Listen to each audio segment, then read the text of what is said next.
What's happening? She's dying, Carol. She's in cardiac arrest. May we save her? I think it's safe to say that after this episode, it appears that Carol isn't just the world's most miserable person, but if it wasn't clear after episode 2, and in the eyes of the hive mind now, it's clear that Carol is also the most dangerous person in the world. It looks like my theory last week came true about reversing and joining, but the question is now, does Carol ends justify the means? We're back with my deep dive into this 4th episode of Season 1 of Pluribus. We finally meet Manusos and get some major backstory on Carol's past, and we witness Carol doing whatever it takes to fixing things back to normal.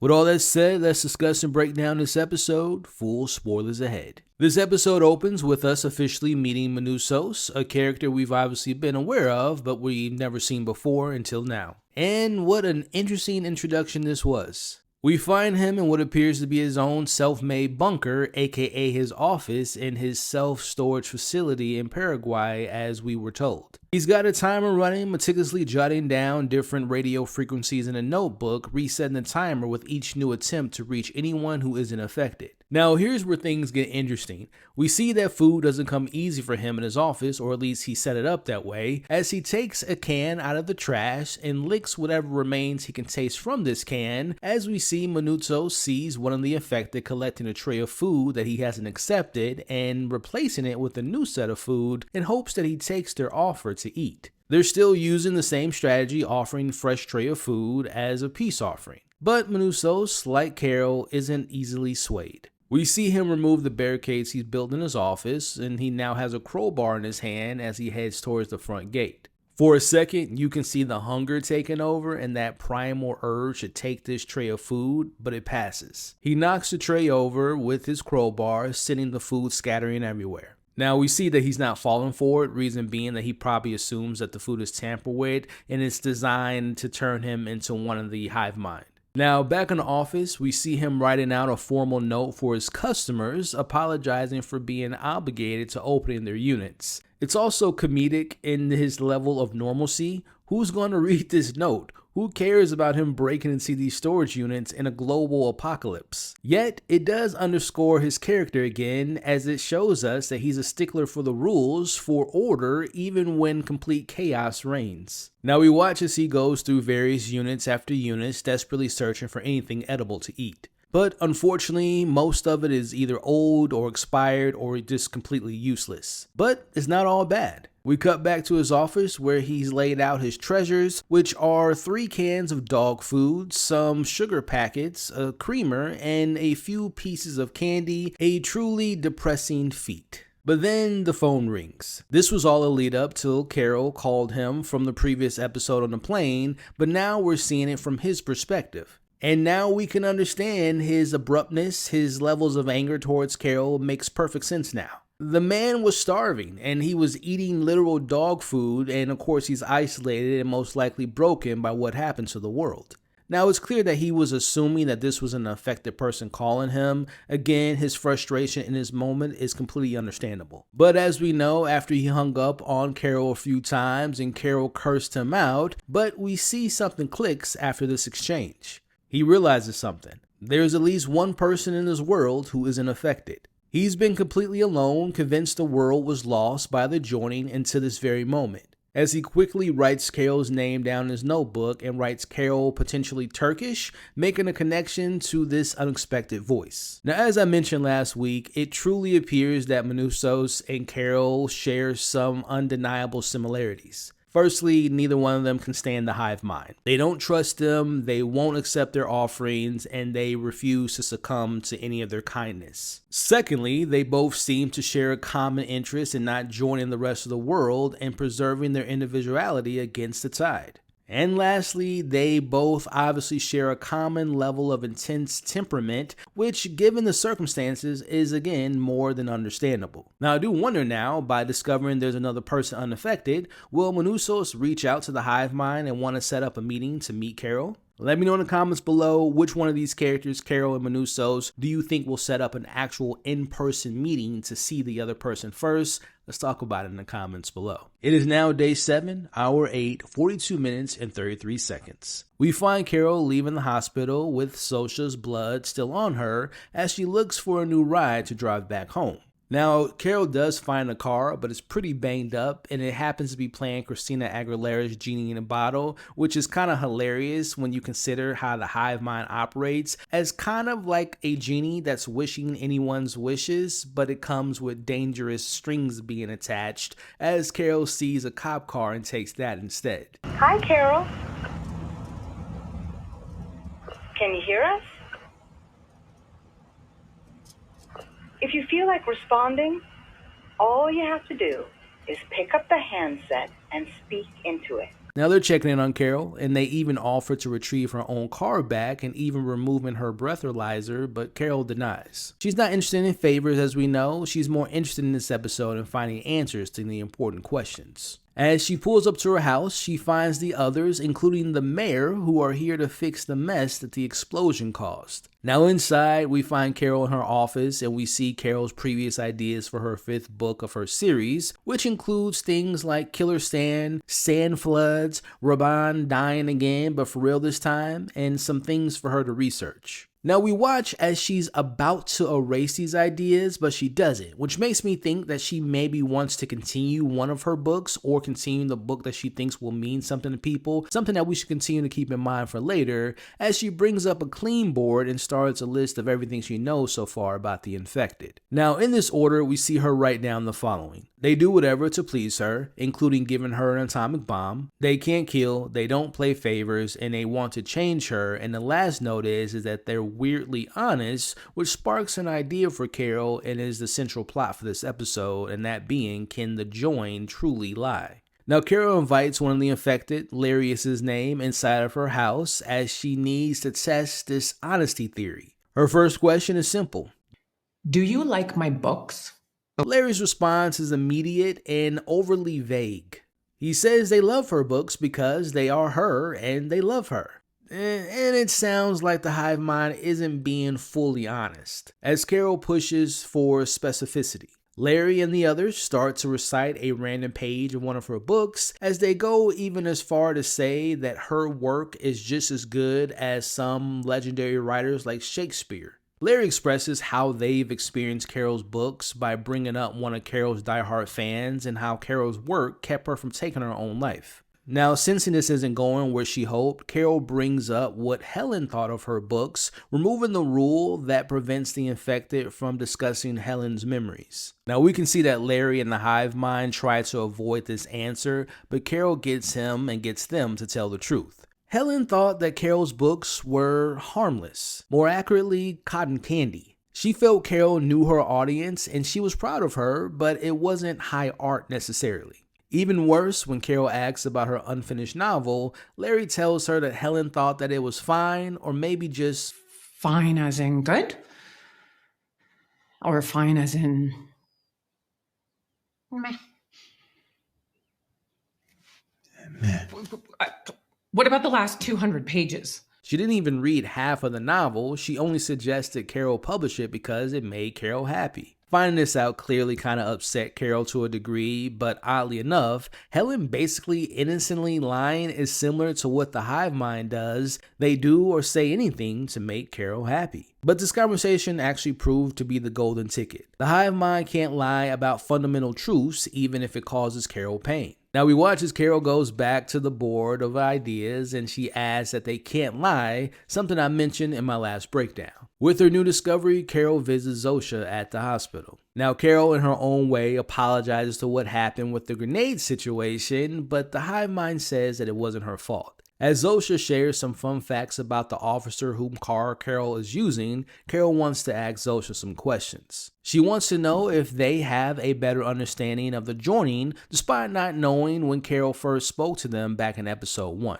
Now this is where my theory from last week comes true. The look on Carol's face, almost similar to the one back in Norway, says everything. Carol is realizing that they would give her anything that she requests. I think Carol now has a bright idea in her mind, now knowing that there are no limits to what they wouldn't do to make her happy. Or maybe at the very least, it appears that the hive mind can't lie to Carol, so what if she simply asks them if there is a way to reverse the virus? Carol's question to them now is there a way to reverse it, the joining? Now, Zosha and the hive mind hesitate. They struggle, but finally state that they can't answer questions like that. There it is. Because they cannot lie, their inability to answer this in itself is the confirmation that Carol needed. If there is no reversal, they would just immediately say no. Now, this is the first time since this whole thing went down that Carol has reason to be genuinely happy and hopeful. She now knows that this fight isn't about just inevitable contentment, there's a cure out there. Zosha tells Carol that soon enough she'll understand everything and she will feel so much better. Now, in saying this triggers a deep, painful memory for Carol, and that's Freedom Falls. We find out that when Carol was 16 and just understanding her own identity, her mother sent her to a conversion therapy camp called Freedom Falls. At the camp, everyone smiled and repeated the mantra, "You will be accepted if you just simply join us." This backstory explains so much about Carol's pathological inability to let anyone get close because what she experienced with her mother trying to force her not to being herself. This also answers one of the questions I had after episode 1, and that being if Carol had any family or friends besides Helen that was maybe back home. It would seem that Carol most likely left her family behind after she reached a certain age because, again, her mother had the inability of accepting her for who she really was. Now, Zosha and the hive mind pull a reverse card on Carol by mentioning that they at least understand what it's like to be Carol and experiencing being alone and to suffer, but Carol hasn't experienced what it's like to being a part of the joining. Honestly, there's some good points on both sides, but I'm going to go with Carol on this one because of her experience with the Freedom Falls. It really gives us a better understanding of the major issue with her wanting to be a part of the joining, and that's obviously the complete lack of autonomy. It's another system compelling you to smile and simply comply with the quote-unquote happiness of being normal like everyone else. Now, before leaving Zosha's room, we see Carol looks at one of her bags and an idea comes to her, and it is a very dangerous one. Now, Carol goes into the pharmacy downstairs and takes a book out of dosage calculations, and she takes the page of thiopentyl sodium out of the book. Now, this is generally used for anesthesia, but has some pretty significantly deadly side effects as we watch Carol take some vials and puts it in her pocket. Now, while she's doing this, one of the infected, in their very helpful way, asks if they can assist her. Carol, quick on her feet, makes up some lie and says she wants some heroin. Now, the infected don't think it's a good idea for her to have any heroin because of her past experience with it, but again, the infected want to make her happy, and like a Domino's, as Carol says, we find out that the closest supply is only 8 miles out and it's on its way. Now back home, Carol immediately dumps out the heroin and starts her new test for her new plan. We watch as she pulls out a video recorder and starts recording herself after injecting herself with the sodium. She patiently waits, and within seconds, she passes out. She wakes up later in the evening disoriented, and she rewatches the recording as she fast forwards to the point the drug hits. Now we watch as she starts off by tweaking out for a bit, but then we see her crying and saying, "I miss you," obviously referring to Helen. Next, she reads a page from her book, and we see her walking up to the camera saying that she's not that bad. But it gets even better as Carol is now talking about Zosha and the hive mind experience and how annoying Zosha is. But Carol then says that she just hates how sexually attracted she is to Zosha as she cuts off the video. I think we kind of all saw this coming considering how Zosha is hot Raban live in the flesh, but it's going to be interesting to see if this romance is reciprocated. Can the hive mind, knowing that obviously they want to make Carol happy, will we see some romance between Zosha and Carol happening at some point? Now we see Carol throwing out the evidence because she does not want the hive mind to know this, as Carol is now set and ready to use a drug on the hive mind, but in particular using on Zosha to see if there is a way to reversing the joining. Now, as we come to the close of this episode, we see it's the next morning as Carol is now back in Zosha's room and she offers to take her out for a nice walk. Now in the elevator, making some small talk, we see that this is a distraction as Carol puts in the sodium into her bag. Now outside, we see Carol nervously scans for other infected as Zosha's symptoms begin. Carol wastes no time immediately asking Zosha how to reverse everything. But Zosha and the hive mind resist, and it's making her sad. The resistance, coupled with the inability to lie, creates a very tense scene here. As the hive mind is on to Carol, as many of them approach in this one area, we see Carol handcuffs herself to Zosha. Now surrounded by the hive mind, we see Carol yelling that she has her own agency, they can't touch her, they must back away, as she tries to get Zosha to tell her how to reverse the joining, as they all tell Carol, "Carol, please, Carol, please, Carol, please, Carol, please." And we see Zosha beginning to cry, and she eventually passes out, and she's actually dying. We see the hive mind cuts off the handcuffs and they try to save Zosha, who's suffering from a cardiac arrest, making this the 4th time where Carol has almost killed Zosha. So let's talk about this new discovery. Now obviously this new approach by Carol isn't as dangerous as when she's angry towards the others, but we see that when she can make one of them sad, all of them get sad. With that said, after Carol's actions in this episode and following what we saw in episode 2 and 3, her threat level is undeniable. I think it's safe to assume that we can expect the hive mind to distance themselves from Carol, seeing her not just as a rogue, but as a dangerous potential enemy. To me, this episode cements Carol's role as a force whom desperation might just tear everything apart for the better or potentially maybe for worse. So I would say my major takeaways after this 4th episode, one being that she knows the infected can't lie.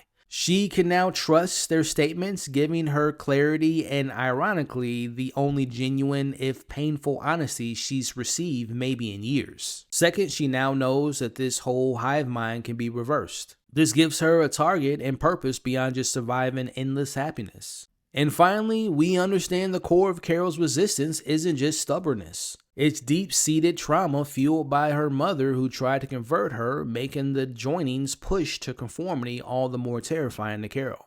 So overall, I would say this was another solid episode, but I must admit, 4 episodes in, I can't tell if this show can keep on with this more slower approach and unfolding the story, or if things are just about to truly change and go in a completely different direction for maybe the better. So let me know how you all are feeling 4 episodes in. Do you feel like we're just getting things started? Do you feel like the pacing's been slow? Are you still as compelled as you were 3 episodes ago? With all that said, I think we come to the end of this week's breakdown of Season 1 of Episode 4 of Pluribus. Again, let's start the conversation in the comments below. What were some of your major takeaways? What did you think about the major reveals? What do you hope to see in the weeks ahead? What were some theories, predictions, deeper meanings? What did you all take away from this episode, positively or negatively? Let's talk about it all in the comments below.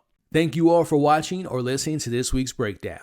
Now, if you all have made it to this point in the breakdown, thank you so much for the support. For this week's special word, put in the comments right now, #TheTruthHurts. Now, if you all enjoyed this week's breakdown, please do me a favor. If you're on the YouTube watching this, hit that like button, and in doing so, there's going to be a hype button that pops up, and when you hit the hype button, it actually spreads this video out, and I would appreciate the support. Now, if you all can also share this video to anyone and everyone you know that loves talking about this show, I would greatly appreciate that as well. And last but not least, if you are enjoying these conversations, not just with Pluribus, but we're also covering It, Welcome to Derry, and covering all the new movies coming out. So if that sounds like something you enjoy, consider subscribing to the channel today. Now, if you are listening to this via Apple Podcasts or Spotify or wherever you get your podcasts, I appreciate you all listening. Please share the podcast, leave your thoughts on this episode in the comments below, and also consider following the podcast. Leave me a rating and review. I would appreciate it. Alrighty, y'all. Until next time, remember, you all are awesome. Stay safe out there. And here's a little tip. Don't be like Carol. Don't drug your friends into telling you the truth. Alrighty, y'all. I'll see you soon.